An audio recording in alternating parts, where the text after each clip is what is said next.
Jayne Mansfield was an American actress, singer, nightclub entertainer, and Playboy Playmate. A sex symbol of the 1950s and early 1960s. While under contract at 20th Century Fox, Mansfield was known for her well-publicized personal life and publicity stunts. Her film career was short-lived, but she had several box office successes and won a Theatre World Award and a Golden Globe Award. Mansfield enjoyed success in the role of fictional actress Rita Marlowe in the Broadway play Will Success Spoil Rock Hunter, which she reprised in the film adaptation of the same name. Her other film roles include the musical comedy The Girl Can't Help It, the drama The Wayward Bus, the neo-noir Too Hot to Handle, and the sex comedy Promises. The latter established Mansfield as the first major American actress to perform in a nude scene in a post-silent era film. Mansfield took her professional name from her first husband, public relations professional Paul Mansfield. She married 3 times, each marriage ending in divorce, and had 5 children. She was allegedly intimately involved with numerous men, including Robert and John F. Kennedy, her attorney Samuel S. Brody, and Las Vegas entertainer Nelson Sardelli. On June 29, 1967, she died in an automobile crash in New Orleans at the age of 34. Early life. Jayne Mansfield was born Vera Jane Palmer on April 19, 1933, in Bryn Mawr, Pennsylvania, the only child of Herbert William Palmer, of English and German ancestry, and Vera Jeffrey Palmer, of English and Cornish descent.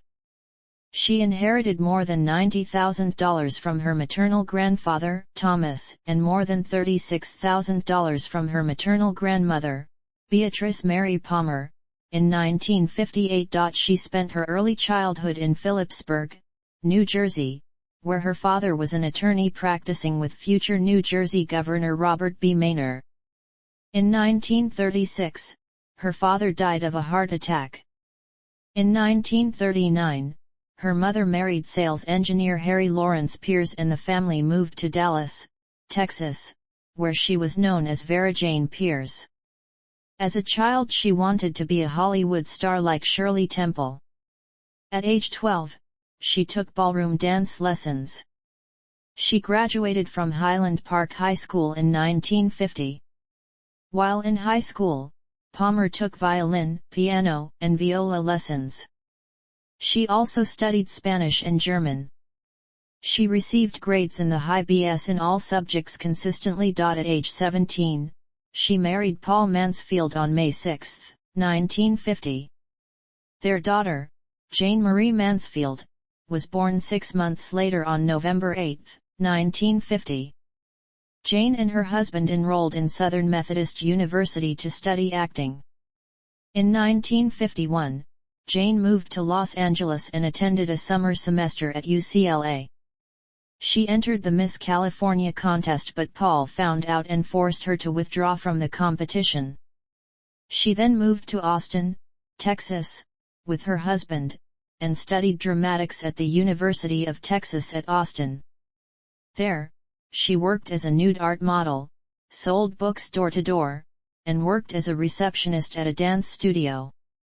She also joined the Curtain Club, a campus theatrical society that included lyricist Tom Jones, composer Harvey Schmidt, and actors Rip Torn and Pat Hingle among its members. She then spent a year at Camp Gordon, Georgia, when Paul Mansfield served in the United States Army Reserve in the Korean War. In 1953, she moved back to Dallas and studied acting for several months under Barrick Lumet, the father of director Sidney Lumet and founder of the Dallas Institute of Performing Arts. Lumet gave her private lessons and called Mansfield and Rip Torn his kids. Eventually, Lumet helped Jane get her first screen test at Paramount in April 1954.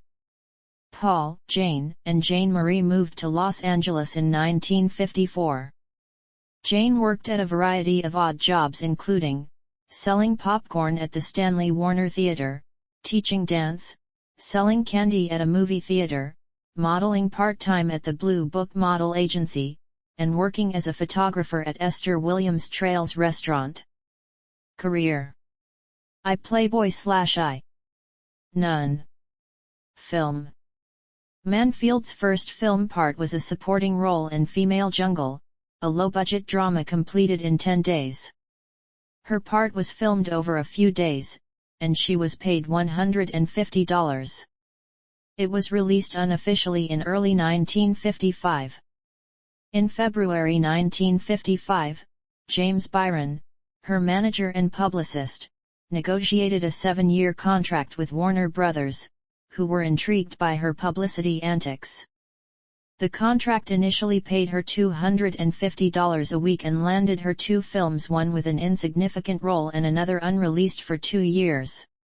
She filed for separation from Paul Mansfield that January. Mansfield was given bit parts in Pete Kelly's Blues, starring Jack Webb, and Hell on Frisco Bay, starring Alan Ladd. She acted in one more movie for Warner Brothers, another small but significant role opposite Edward G. Robinson in the courtroom drama Illegal. Mansfield's agent, William Schifrin, signed her to play fictional film star Rita Marlowe in the Broadway play Will Success Spoil Rock Hunter?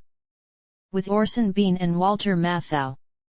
She accepted the part while working in producer Louis W. Kellman's The Burglar, director Paul Wendko's film adaptation of David Goody's novel, made in film noir style. Mansfield appeared alongside Dan Duryea and Martha Vickers. It was released 2 years later, when Mansfield's fame was at its peak.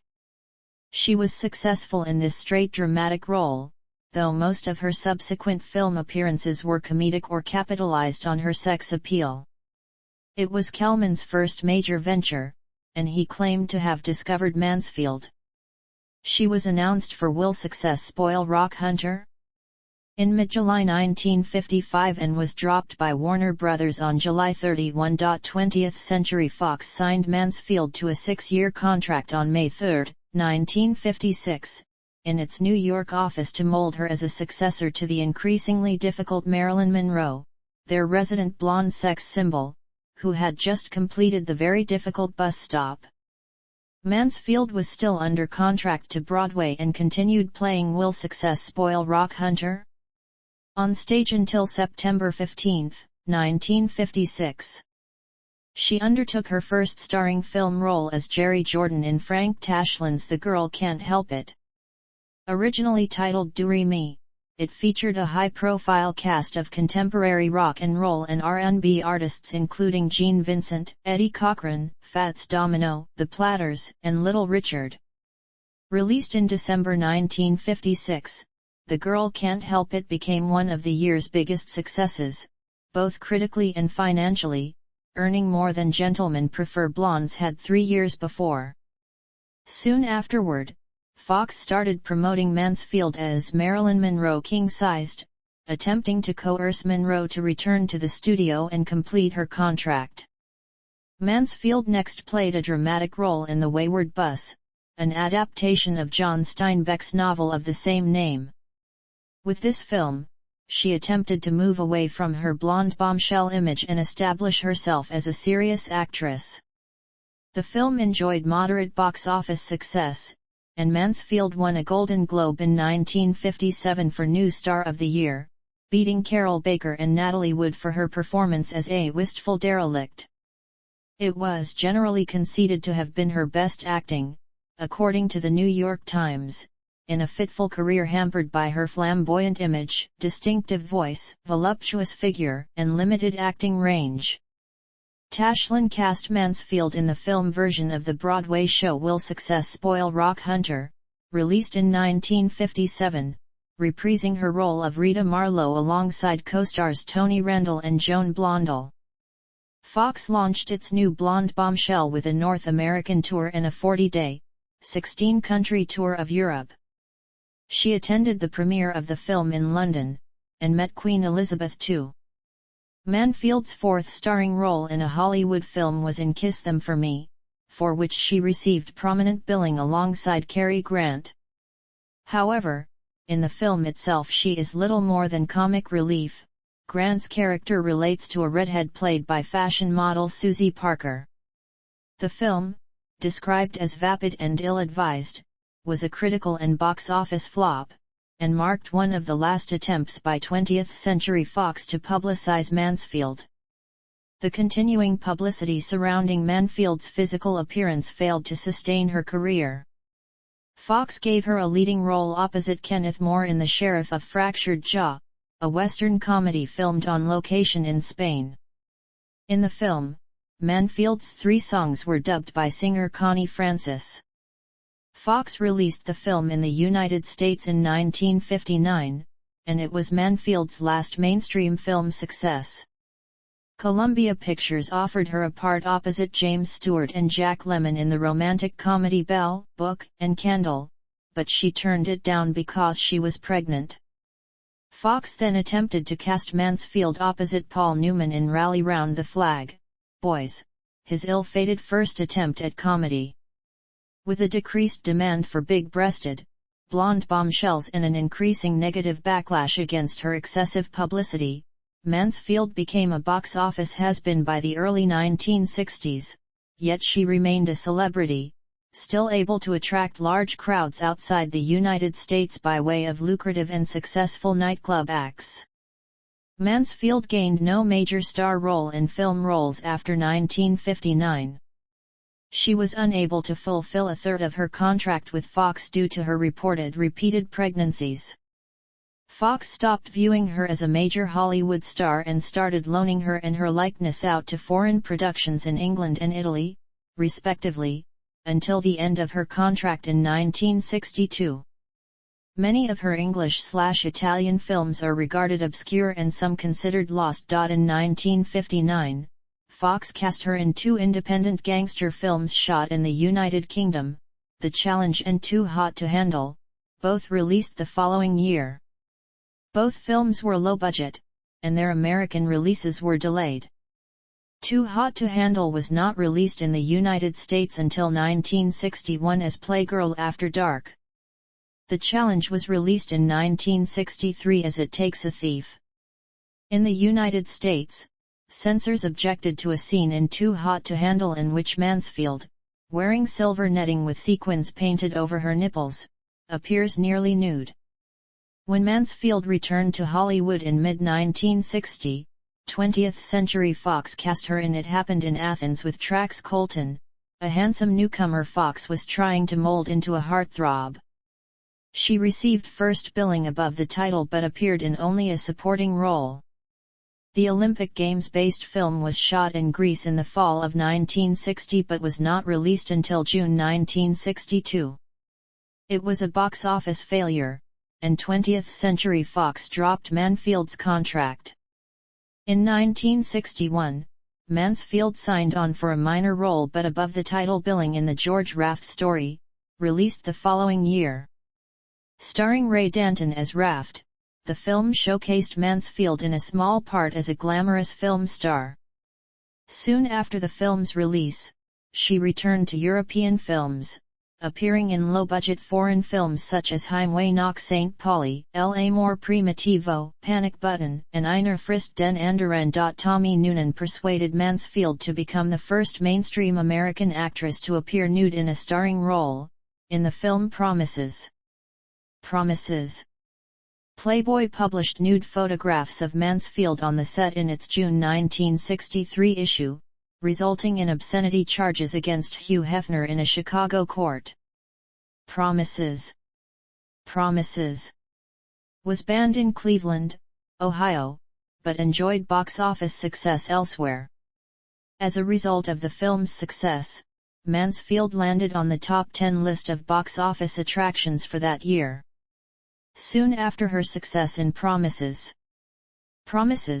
Mansfield was chosen from many other actresses to replace the recently deceased Marilyn Monroe in Kiss Me, Stupid, a romantic comedy also starring Dean Martin. She turned down the role because of her pregnancy with daughter Mariska Hargitay, and was replaced by Kim Novak. That same year, Mansfield appeared in a pin-up book called Jayne Mansfield for President, The White House or Bust, which was promoted on billboards, David Addy, a commercial and fine art photographer, took the photographs. In 1966, Mansfield was cast in Single Room Furnished, directed by husband Matt Cimber. The film required Mansfield to portray 3 different characters, and was her first starring, dramatic role in several years. It was released briefly in 1966, but did not enjoy a full release until 1968, almost a year after her death. After Single Room Furnished wrapped, Mansfield was cast opposite Mamie Van Doren and Ferlin Husky in The Las Vegas Hillbillies, a low-budget comedy from Woolner Brothers. It was her first country and western film, and she promoted it through a 29-day tour of major U.S. cities, accompanied by Husky, Don Bowman and other country musicians. Before filming began, Mansfield said she would not share any screen time with the Inn's answer to Marilyn Monroe, meaning Van Doren. Though their characters did share one scene, Mansfield and Van Doren filmed their parts at different times to be edited together later. Mansfield's wardrobe relied on the shapeless styles of the 1960s to hide her weight gain after the birth of her 5th child. Despite career setbacks, she remained a highly visible celebrity during the early 1960s through her publicity antics and stage performances. In early 1967, Mansfield filmed her last role, a cameo in A Guide for the Married Man, a comedy starring Walter Matthau, Robert Morse, and Inger Stevens. The opening credits listed Mansfield as one of the technical advisors, along with other star names. Television. Mansfield played her first leading role on television in 1956 on NBC's The Bachelor. In her first appearance on British television in 1957, she recited from Shakespeare and played piano and violin. Her notable performances in television dramas included episodes of Burke's Law, Alfred Hitchcock Presents, The Red Skelton Hour, Kraft Mystery Theater and Follow the Sunday. Mansfield's performance in her first series Follow the Sun was hailed as the advent of a new and dramatic Jayne Mansfield. She appeared on a number of game shows including Talk It Up, Down You Go, The Match Game, and What's My Line. She performed in a number of variety shows including The Jack Benny Program, The Steve Allen Show and The Jackie Gleason Show. In November 1957, in a special episode of NBC's The Perry Como Show, one of her nightclub acts was featured, something quite scandalous for the audience according to the broadcaster. She was a member of the headlining guests for 3 of the Bob Hope specials.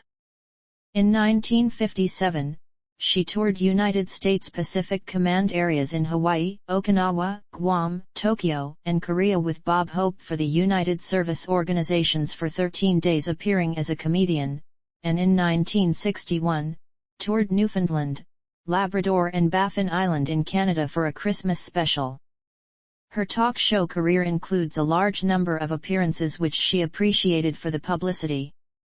One of her more notable appearances on a variety show was on The Ed Sullivan Show right after her success with Rock Hunter, where she played violin with a 6-person backup band.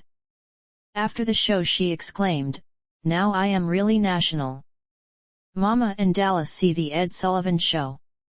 By 1958, she earned $20,000 per episode for television performances.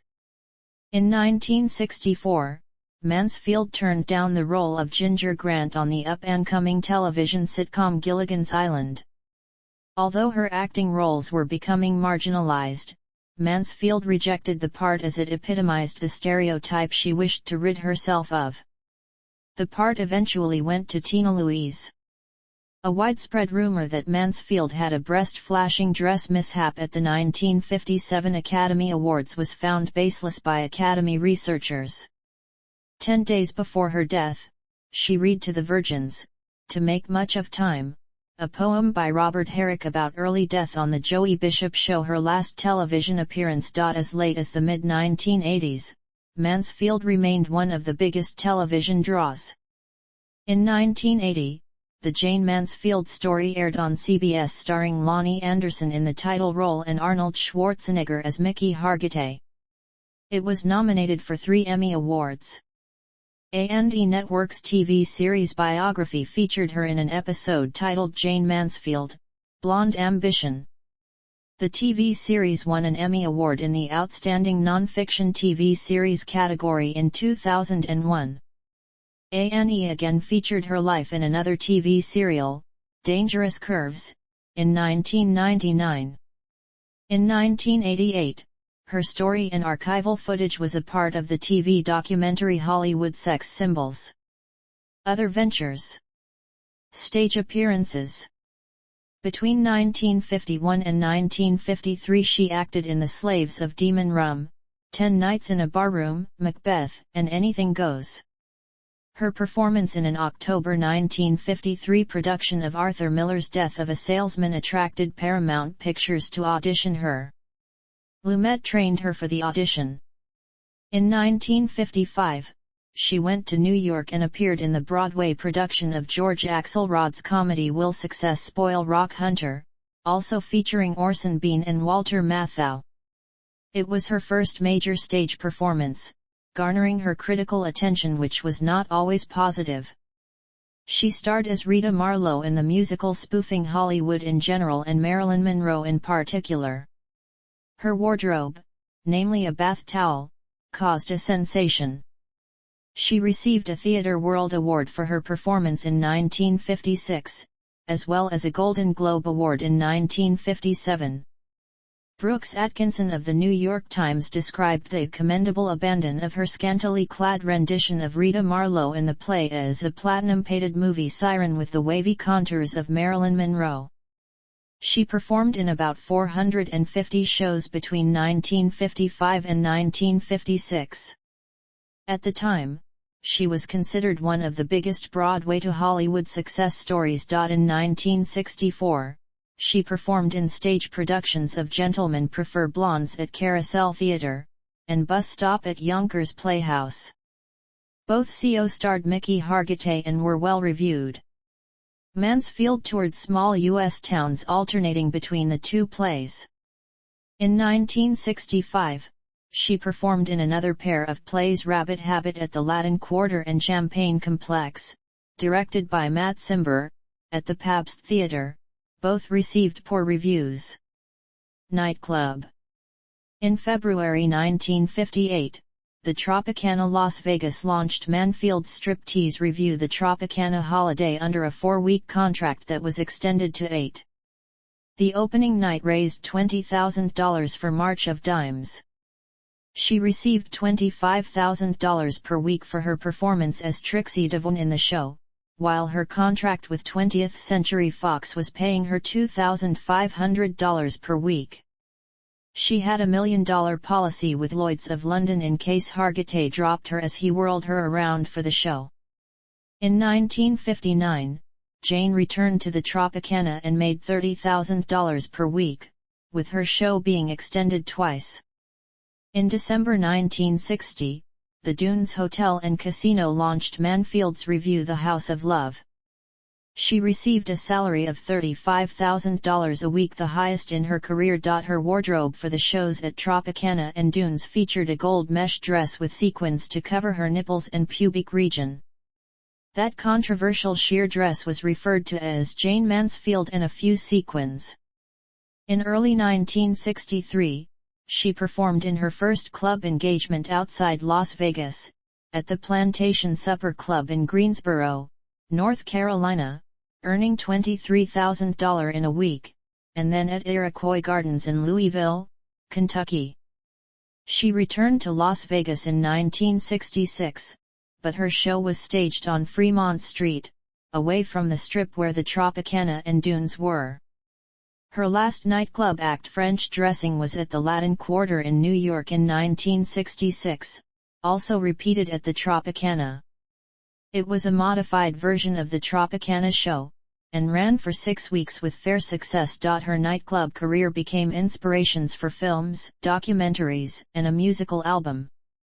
20th Century Fox Records recorded The House of Love for an album entitled Jayne Mansfield Busts Up Las Vegas in 1962.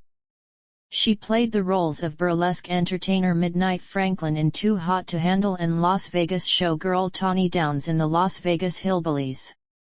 In 1967, an independent documentary spree on the antics of Las Vegas entertainers was released.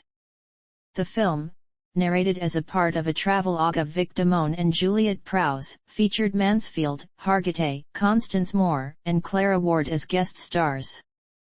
Mansfield strips and sings Promise Her Anything from the film Promises. A court order prohibited using any of the guest stars to promote the film. In her later career she was busier on stage, performing and making appearances with her nightclub acts, club engagements, and performance tours. By 1960, she made personal appearances for everything from supermarket promotions to drugstore openings, at $10,000 per appearance. Musical work. Mansfield had classical training in piano and violin. She sang in film soundtracks, on stage for her theatrical and nightclub performances, and had singles and albums released. After her death, Mansfield became an inspiration for punk rock musicians. Soundtracks. Live performances. Discography. Personal life. Mansfield had a daughter with her first husband, public relations professional Paul Mansfield. She was the mother of 3 children from her second marriage to actor/bodybuilder Mickey Hargitay. She also had a son with her third husband, film director Matt Cimber. Mansfield's son Zoltan made news when a lion named Sammy attacked him and bit his neck while he and his mother were visiting the theme park Jungleland USA in Thousand Oaks, California on November 23, 1966. He suffered from severe head trauma, underwent 3 surgeries at Community Memorial Hospital in Ventura, California, including a 6-hour brain surgery, and contracted meningitis. He recovered, and Mansfield's attorney Sam Brody sued the theme park on the family's behalf for $1.6 million. The negative publicity led to closure of the theme park in 1967. Film critic and exploitation movie expert Whitney Williams wrote of Mansfield in Variety, "Her personal life outrivaled any of the roles she played." Mansfield was allegedly intimately involved with many men, including Claude Terrell, Robert F. Kennedy, John F. Kennedy, Brazilian billionaire Jorge Guinel, her attorney Samuel S. Brody, Las Vegas entertainer Nelson Sardelli, and producer Enrico Bomba.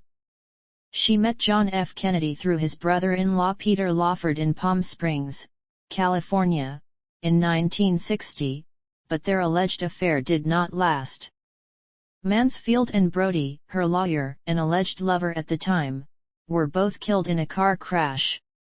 Religion. In August 1963, Mansfield decided to convert to Catholicism.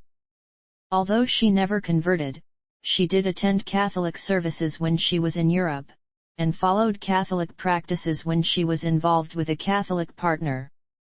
In May 1967, her performance at the Mount Brandon Hotel in Tralee, Ireland, was cancelled because Catholic clergy condemned it.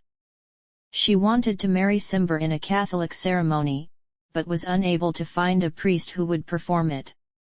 While involved with Brody, she also showed interest in Judaism. In San Francisco for the city's 1966 film festival, Mansfield and Brody visited the Church of Satan to meet Anton LaVey, the church's founder.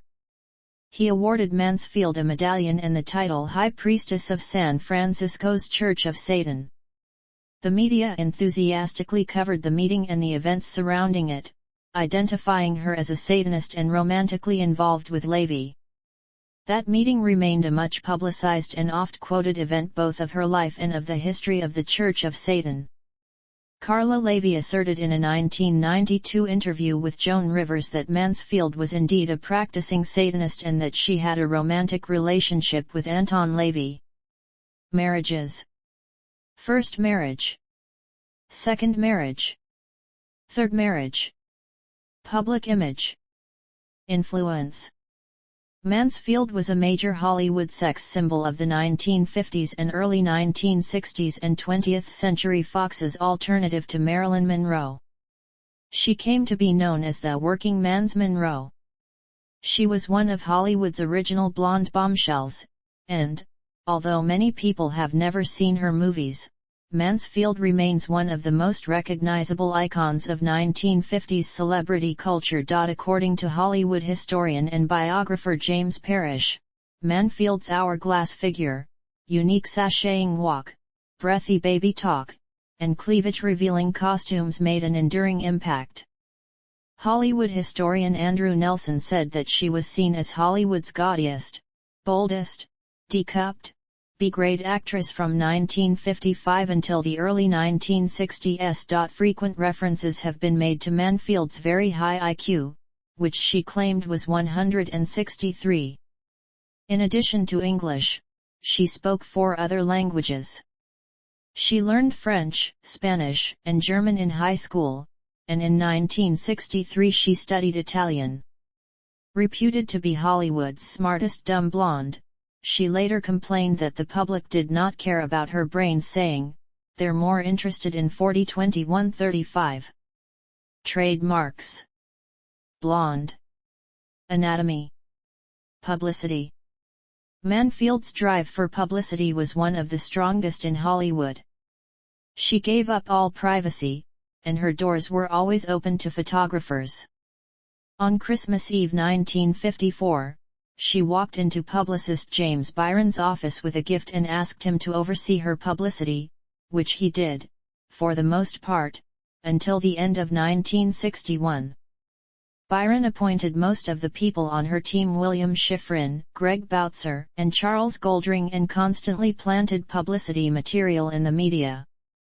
She appeared in about 2,500 newspaper photographs, and had about 122,000 lines of newspaper copy written about her between September 1956 and May 1957. Because of the successful media blitz, she achieved international renown. On October 10, 1959, she visited White Hart Lane, England, and watched the Tottenham Hotspur vs Wolverhampton Wanderers FC football match. By 1960, Mansfield had topped press polls for more words in print than anyone else in the world, had made more personal appearances than a political candidate, and was regarded as the world's most photographed Hollywood celebrity. She made news on a regular basis, for malfunctioning dresses and clothing that burst strategically at the seams, to wearing low-cut dresses without a bra. Things worsened when she took charge of her own publicity without advice.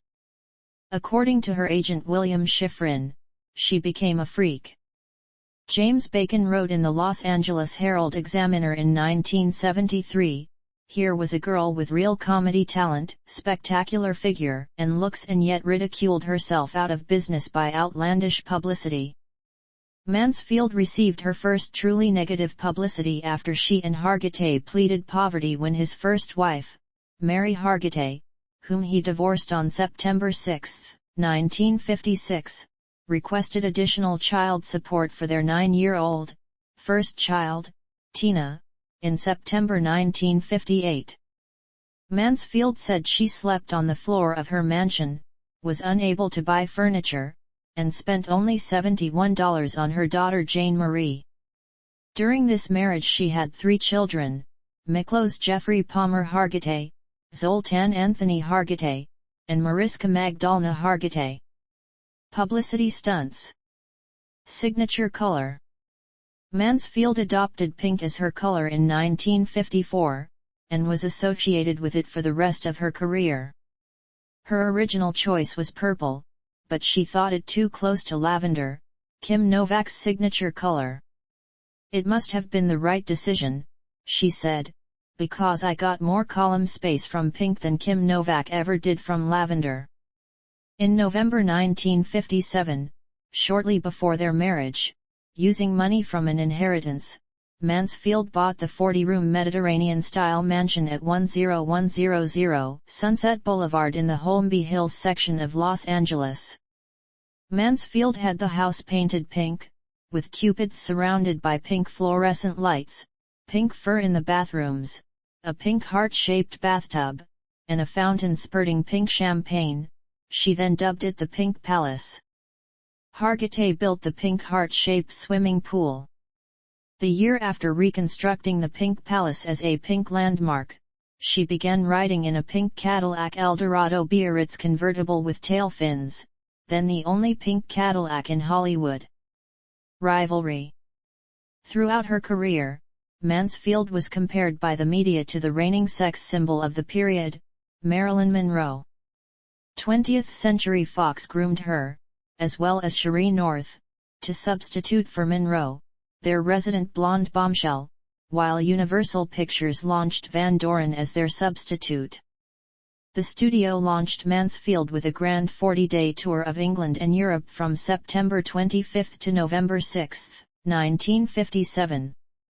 She adopted Monroe's vocal mannerisms instead of her original husky voice and Texas accent, performed in 2 plays that were based on Marilyn Monroe vehicles Bus Stop and Gentlemen Prefer Blondes, and her role in The Wayward Bus was strongly influenced by Monroe's character in Bus Stop. Other studios also tried to find their own versions of Monroe.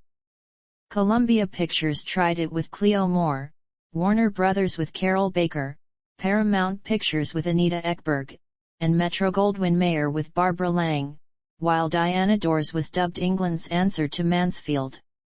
Jacqueline Suzanne wrote, "When one studio has a Marilyn Monroe, every other studio is hiring Jayne Mansfield and Mamie Van Doren." The crowd of contenders also included Cherie North, Kim Novak, Joy Lansing, Beverly Michaels, Barbara Nichols, and Greta Thyssen, and even 2 brunettes Elizabeth Taylor and Jane Russell. Mamie Van Doren, Diana Dors, and Kim Novak also acted in productions of Gentlemen Prefer Blondes. Even when Mansfield's film roles were drying up, she was still considered Monroe's primary rival. Mansfield considered Mamie Van Doren her professional nemesis. At one point, Monroe, Mansfield, and Mamie were known as the 3Ms. Death. In 1967, Mansfield was in Biloxi, Mississippi, for an engagement at the Gus Stevens Supper Club.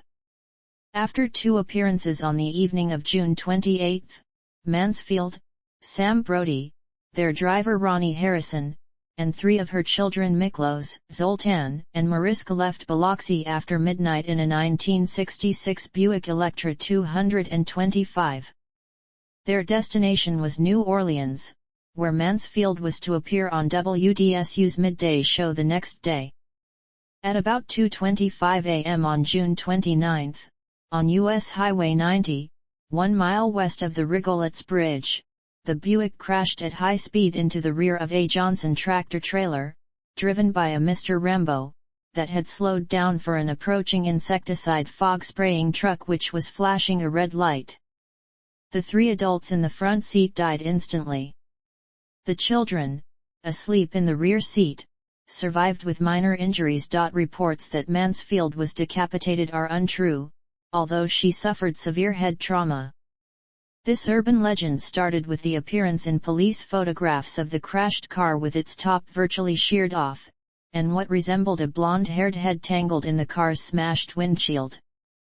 However, Mansfield's death certificate, which states her immediate cause of death to be crushed skull with avulsion of cranium and brain, rules this out. The identity of the head-like shape has not been definitively determined, but it is debated to have been either a wig that Mansfield was wearing or carrying, the top portion of her real hair and scalp, or something else entirely. After her death, the National Highway Traffic Safety Administration recommended requiring an under-ride guard on all tractor-trailers. The trucking industry was slow to adopt this change.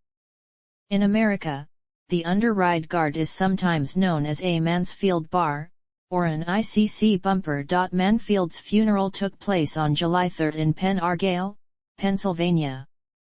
The service was conducted by Charles Montgomery, a pastor of the Zion Methodist Church. A private funeral service was held at the chapel of the Pullis Funeral Home. A Methodist minister conducted her funeral ceremony. Mickey Hargitay was the only ex-husband present at the funeral. Mansfield was interred in Fairview Cemetery, southeast of Pen Argyl, beside her father Herbert Palmer. In 1968, 2 wrongful death lawsuits were filed on behalf of Jayne Marie Mansfield and Matt Cimber, one for $4.8 million and the other for $2.7 million. The death car was saved by a private collector in Florida, where it became a roadside attraction in the 1970s. As of 2019, the car is owned by Scott Michaels and is housed and shown at his dearly departed Tours and Artifact Museum in Los Angeles across from Hollywood Forever Cemetery. Achievements and Legacy. Awards and Nominations. Jayne Mansfield received a Theatre World Award for Will Success Spoil Rock Hunter? In 1956. She received a Golden Globe Award for Will Success Spoil Rock Hunter? In 1957. She received a star on the Hollywood Walk of Fame on February 8, 1960, for her contribution to motion pictures. On Mother's Day of 1960, the Mildred Strauss Child Care Chapter of Mount Sinai Hospital, New York City declared her family as the Family of the Year. Italian film, radio, and television journalists awarded her the Silver Mask Award in 1962. Mansfield received the Oscar of the Two World Award in Italy. In 1963, Mansfield was voted one of the top 10 box office attractions by an Organization of American Theater Owners for her performance in Promises. In 1968, the Hollywood Publicists Guild declared a Jayne Mansfield Award would be given to the actress who received the most exposure and publicity in a year. Raquel Welch was the first winner of the award in 1969. The airport on the remote Norwegian island Jan Mayen is named as a tribute and upon Jan Mansfield. Legacy. Mansfield left behind 5 children and a crumbling estate, including the Pink Palace. The 1991 U.S. Top 40 single Kiss Them For Me by the group Susie and the Banshees and the L.A. Guns song The Ballad of Jayne, are about Mansfield and her untimely death. Her daughter Mariska Hargitay became an actress and star of Law and Order, Special Victims Unit. She has won several awards for her work on the show, including a Golden Globe Award for Best Actress in 2005, an Emmy Award for Outstanding Lead Actress in a Drama Series in 2006, and a People's Choice Award for the Drama TV Star of the Year in 2018. Estate. See also: Jayne Mansfield performances. Jayne Mansfield in popular culture. The Jayne Mansfield story. Playboy. List of people in Playboy 1953–1959. List of people in Playboy 1960–1969. Notes. Citations.